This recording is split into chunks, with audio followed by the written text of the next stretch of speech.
चली तहर कवनो उपाय। आज तो बाबूनी तू गइलू धराई, अब न चली तोहर कवनो उपाय। काल्हे गावे में बवाल होए, सोच लो। बाबू हमरा के जाए दो घर, भैया के तोहरा माल हई।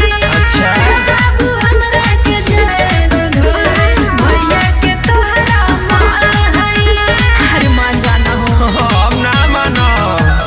भैया के तोहरा माल हई। Music by Aman rock.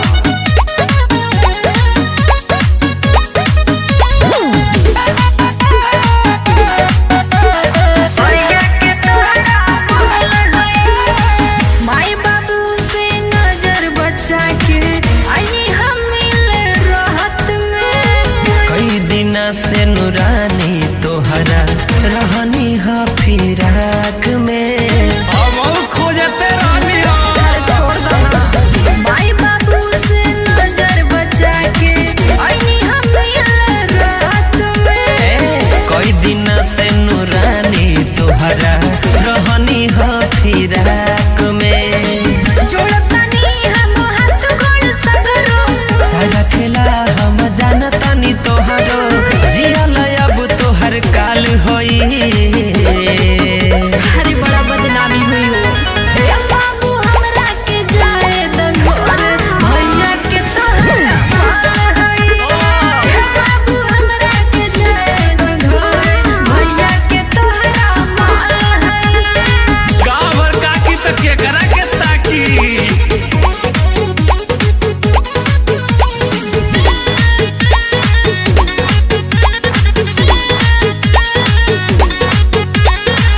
घायल अभिमन्यु तू रहला, हौवा हमरा फेरा में।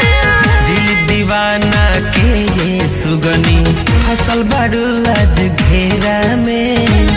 इंतजार सफल हो गई। घायल अभिमन्यु तू रहला, हौवा हमरा फेरा में।